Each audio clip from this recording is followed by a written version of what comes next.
mga kasama si Mujib Hataman, Basilan Governor. Sir, live kayo sa RMNDZ XL. Good afternoon. Governor? Hello? Oo.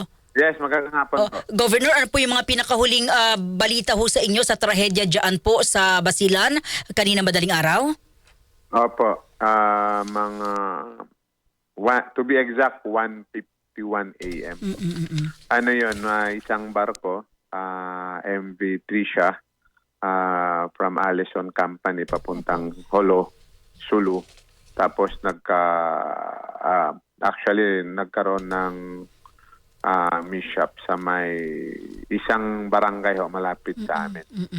Sila. Governor, as of this moment, sa information po ninyo, alam ko, hindi na ho kayo halos natulog para ho bantayan yung issue na yan. Ilan na po ang nasawi? Nadagdagan ho ba? As of ngayon, 18.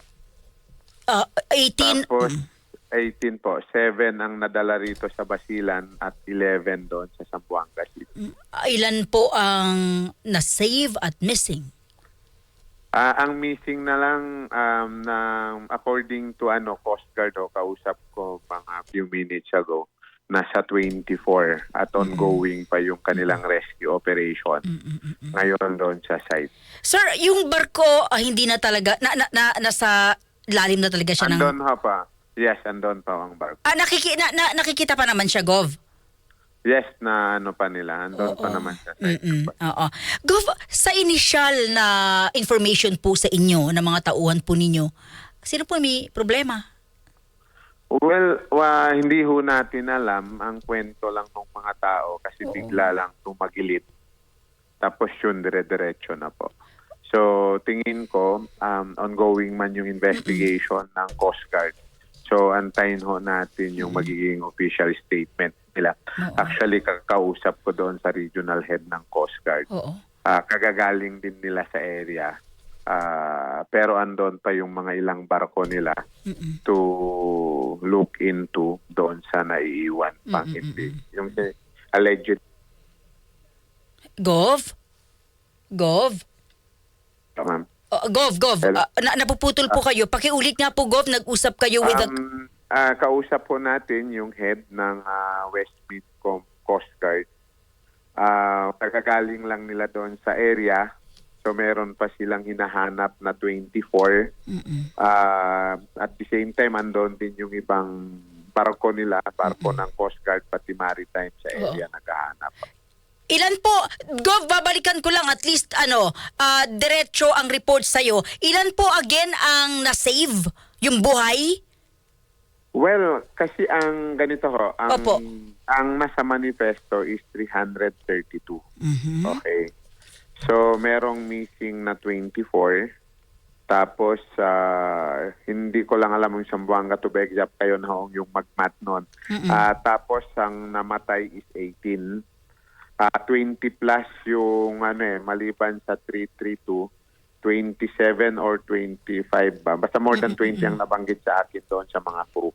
Okay po, sige po. So yun yung total ho ng Basta't yung pinaka-latest po na nasawi ay 18. 18 po, 18. Sa 11 nadala sa Zamboanga, 7 dito sa Basilan. Gov, naniniwala ba kayo? Tinatanggap nyo ba yung sinasabing talagang sapat lang sa manifesto ang sakay? Kayo, Gov, nandyan kasi kayo mas nakikita nyo po yung, alam mo, yung, di ba, minsan kasi nagpapasakay na wala sa manifesto? Well, actually, tingin ko malalaman din natin yan. Pero may mga ganong indication. Opo. Pero tingnan ho natin. Kasi madali lang hong alamin yan. I-compare natin yung listahan, pati yung sa manifesto. Oo. Kasi may listahan sila na 332. Halimbawa, dito sa Basilan, meron na kaming listahan na 223. So, plus yung 7, so 230. So, hindi lang namin yung meron pang naiwan, unidentified doon sa cadaver. Isa na lang yung 6 ho nakuha na ng mga pamilya. Opo. Gov, sino po ang gagastos sa mga nasawi, sa mga buhay, sa mga nasa ospital? Actually, hindi pa pinag-uusapan ngayon. Parang Oo. ginawa na lang ho namin yung nadala dito sa Basilan, siyempre ginagastusan namin, dinala namin sa Basilan Medical Center. Kausap naman natin yung libre naman kausap naman natin yung chief ng hospital. And at the same time, yung mga umalis na survivor, binibigyan na lang ng provincial government ng financial assistance na 5,000 at 10,000 doon sa mga nasawi. And aside doon, yung different social development offices natin from city, province, region ay nagtutulungan din damit, mga pagkain. Gov, kilala niyo ho ba yung may-ari nitong lancha or barko? Actually, kilala ho natin. Ito, malaking company. I mean, matagal ng company operating dito sa Basilan, Sulu, Tawi-Tawi, yung Aleson Company. Ito rin yung company, actually, naalala nyo, 3 years ago, merong nasunog na barko. Actually, isang kumpanya lang ho yun.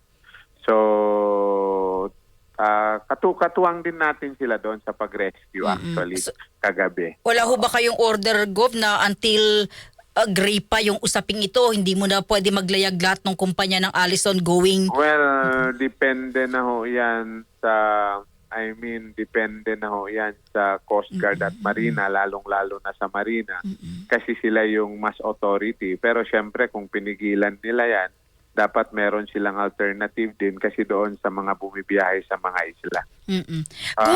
Pero ako, dapat strictly lang talaga na, i-review. Kasi may ganito yung mga pangyayari. Tingin ko, gagawin yan ng Marina, especially ng Marina at Coast Guard. May sinasabi ho, Gov, na hindi raw sapat yung life vest sa dami nung sakay. Ito ba'y naisumbong din po sa... Well, actually, so far wala. Pero lahat ng mga nakausap ko, halimbawa, meron akong nakausap na isang abogado kasakay. Actually, hindi siya marunong lumangoy. Pinukwento nga niya sa akin. Pero actually, nakasave sa kanya yung life vest na kuha niya. Pero syempre, meron ding mga nagreklamo, hirapan din sila doon sa life vest. Kasi yung ibang life vest yung nilalagay ata sa leeg, hindi sanay yung iba. So, yung iba, yung parang life jacket. So, yung iba naman, nakausap kong survivor, syempre, marunong din silang mag-swimming, lumangoy. Kasi hirap sila doon sa yung nakanek ata. So, tingin ko magandang pag-aralan to. Baka yung comfort ng mga tao. So, tinanggal nila. Pero kaso lang, dahil hindi naman sobrang sama ang panahon, so, nag-survive naman sila, pati yung anak niya. Kausap po yun kanina sa hospital. That's good, opo. Okay naman po yung pagtrato ng pamunuan ng Allison Shipping sa mga... Well, hindi ko pa nakakausap. Ang tingin ko, hindi rin sila nakakausap pa at this point. Pero meron kaming sinakay, 125 kanina, papuntang Zamboanga, actually sa shipping line din nila. Kasi bumibiyahe rin ho yun dito sa amin, sa lalawigan from Zamboanga. So ina-assist naman nila yung pagbalik sa Zamboanga. Siyempre ang main office nila is sa Zamboanga City. At and besides, kausap ko rin yung Vice Governor ng Sulu. Kanina si former Governor Sakurtan. At actually, nasa Zamboanga Pier din siya nag-a-assist ng mga dinadala from Basilan papuntang Zamboanga. Gov, sa mga nakikinig sa atin, ano po yung assurance po ninyo na maibibigay yung hustisya sa ating mga kababayang nasawi? Well, ang tingin ko dyan, of course, dapat magkaroon ng investigation tungkol dito sa pangyayaring ito. At siyempre, depende ho yan sa Marina natin at sa Coast Guard kung ano yung recommendations nila, ano yung mga step, ways forward na hindi na maulit yung mga ganitong sitwasyon. Pero siyempre, dapat alamin natin kung ano talaga yung real cause nung pangyayari dito kagabi. Gov, maraming salamat at nakikiramay po kami. Yung mga residente po dyan ay mga kababayan niyo po. Thank you, Gov. Mabuhay po kayo. Mabuhay po ang Basilan. Mabuhay. Maraming salamat po. Maraming salamat mga kasama.